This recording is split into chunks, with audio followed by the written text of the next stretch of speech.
Hey guys, so I'm gonna be uploading this video today, and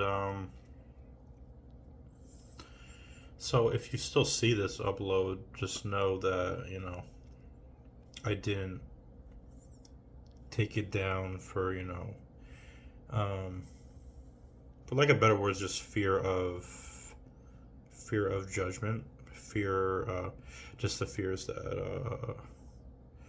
that my OCD kind of that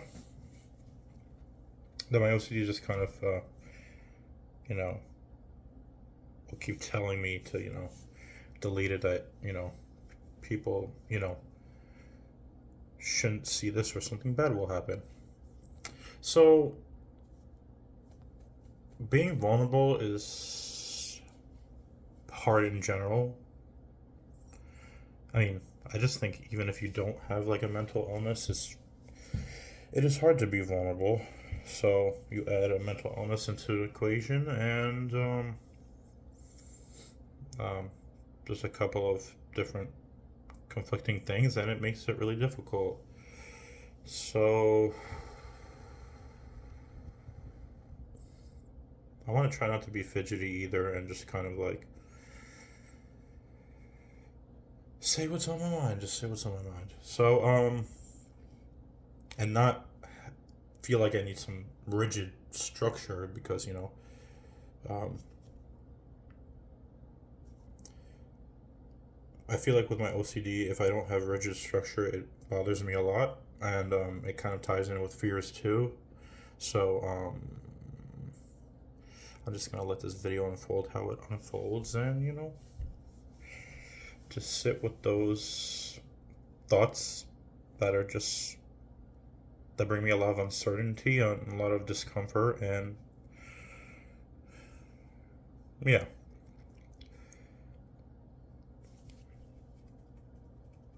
I'm also a little bit scatterbrained because I'm tired too, which doesn't help either. So, one of my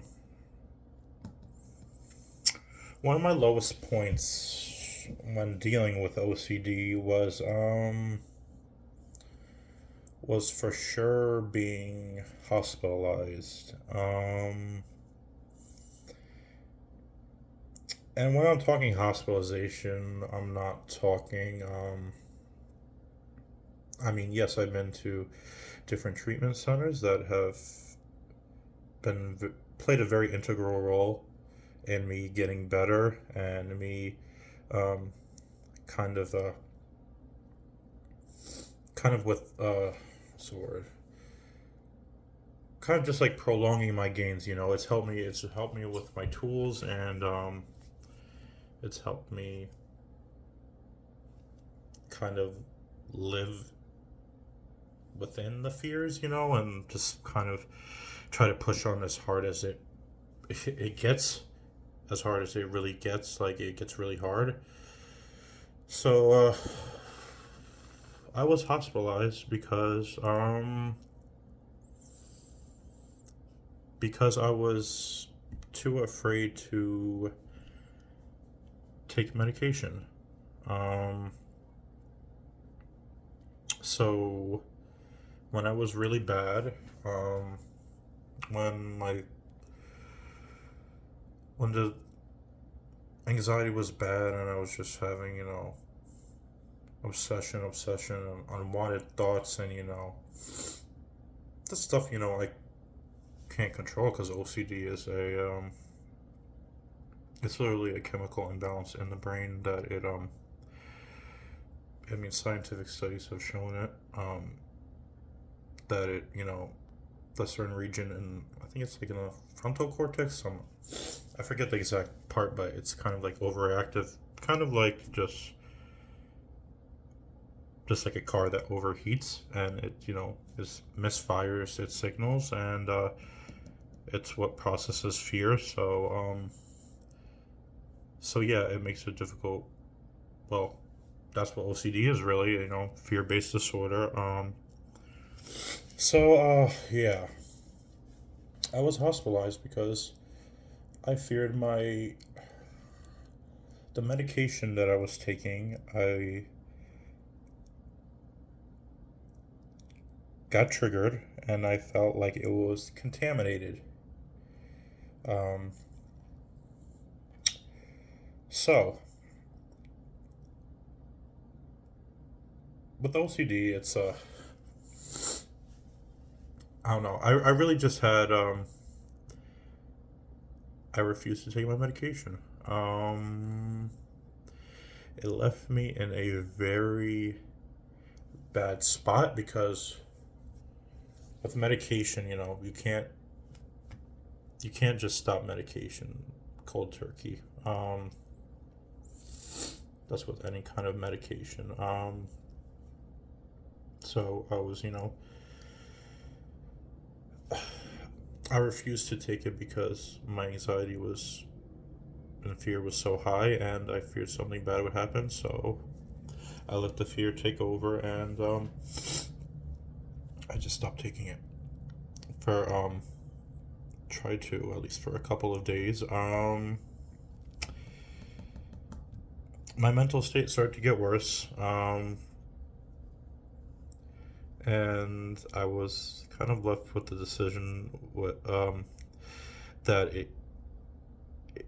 it can very well get to a point where um, something really bad could happen to me. Um, that I could like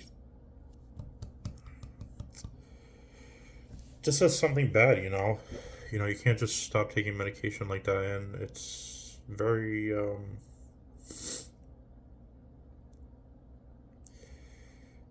I don't know where I want to go with this. So I just had either two choices. Either I continue not to take my medication and, you know, kind of not face that, fear and who knows what would have happened, or I could go to the hospital and they would have to give me my medication. So I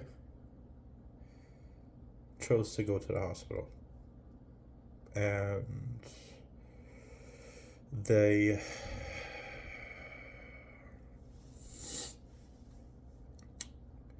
when you go to the hospital, they're not very well equipped to deal with anxiety disorders, just mental illness in general. I feel like I mean, it could be a very kind of like difficult case. Mine was really just really really bad. Just OCD at the time, anxiety. So regardless, they decided to bring me upstairs. I mean, upstairs. Upstairs is a psych ward.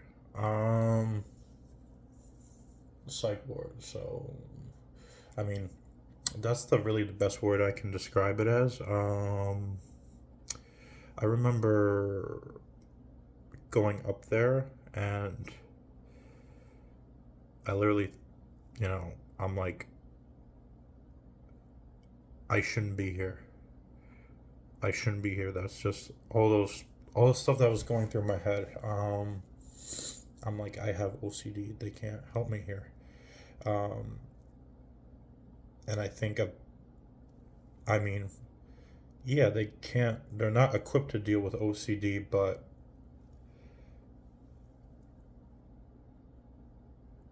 it was either, it was either I, it was either I took my medication or they would probably find a way to make me take it. So, yeah, that's how that's how things played out. I stayed there for Stayed there for a week, I think. Actually, maybe less, maybe 5 days. Um, what they considered was needed. Um, Obviously, I was still struggling terribly, uh, even with the, medication. Obviously, it's not what I needed. That kind of trip, that kind of, you know, being in the hospital like that is not what I felt like I needed. But, well, in a sense, the medication needed to get in my system. But so from there, I really worked. I really worked on trying to get the proper care in terms of treatment facilities that were definitely tailored towards my needs, tailored towards, um, OCD, that dealt with, these cases that were very persistent, very difficult. Um, I was fortunate enough to be able to go to two separate facilities, and I don't know if I really mentioned this before in other videos because it kind of seems to blend in, but the people I've met in that journey, they played a very critical role in recovery, basically. And I feel like I was always grateful, but kind of like when you look back, you kind of realize how important they played a role and how grateful you are to have, such amazing treatment. I mean, the people that literally were with me the whole uh, through my whole stay. Other people who were suffering with OCD, who just um, it's a very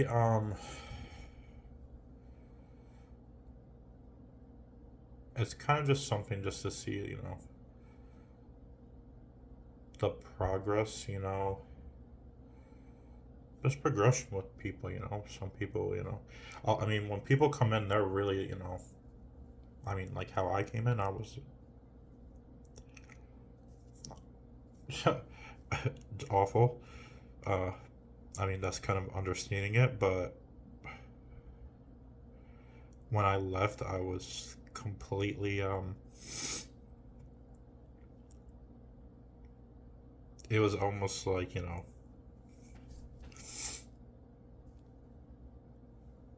of like a new me. But not to say that everything was, fixed and beautiful, and but I had so much support. And you see, when you go to these kind of facilities, you see that there's like treatment, you see that there's help. It's kind of like tangible. um, ERP. I mean, it's everything that it's literally like the thing you do the most every day in treatment. Um, aside from, aside from that, a lot of it was also, I mean, there's a lot of, educational groups that was run that was kind of sorry. There's a lot of educational groups that were ran during my treatment there. A lot of so I did learn a lot. And also obviously leisure activities, because you can't be just constantly working. you know, when you when you're dealing through the midst of just awful, just for me, when it was that awful, just the moments of relief and connection people, with people who truly I felt with understood me. It was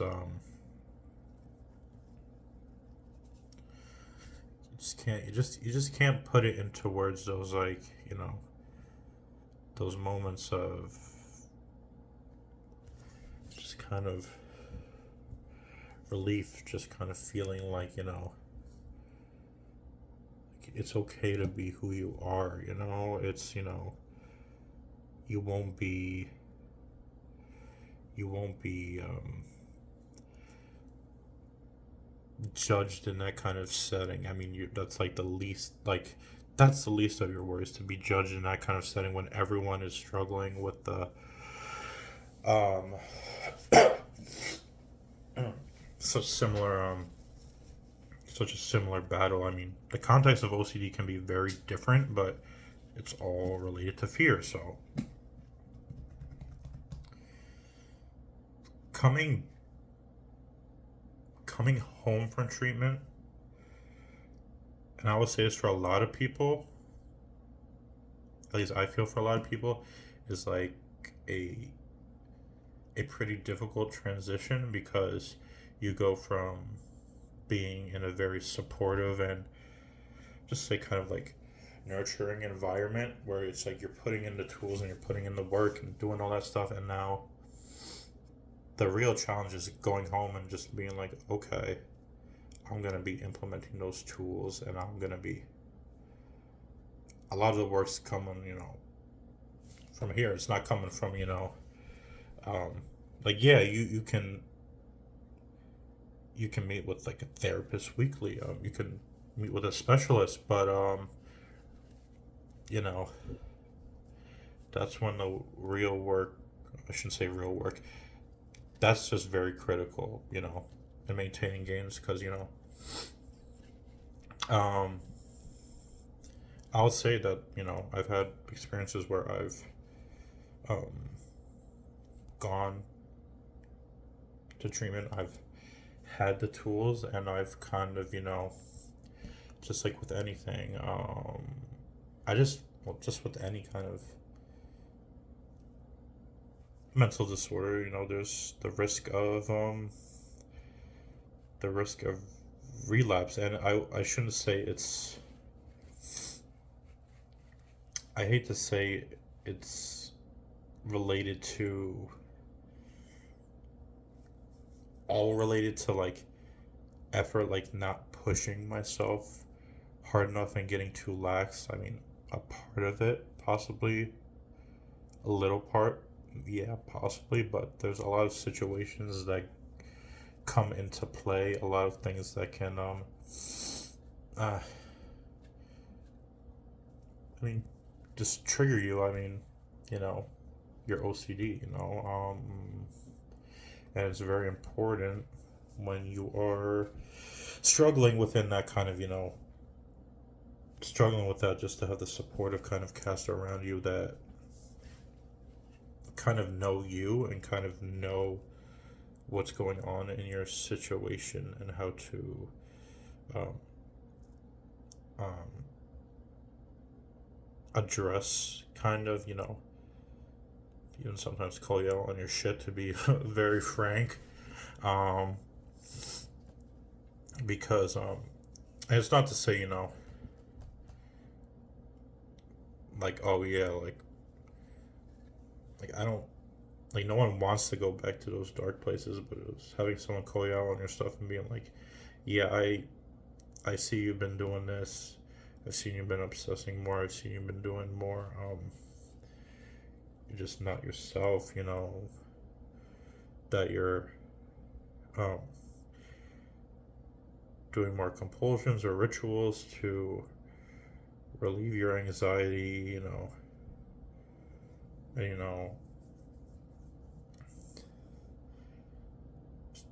I mean, a lot of times it just takes that, you know,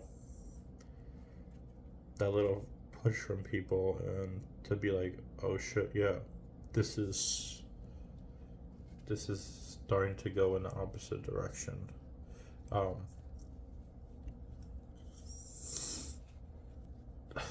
like I don't even know where I want to go. Like with the rest of this video, I think it's a good point to just stop it here. I'm gonna keep this video up. I'll see you guys in the next video. Peace out.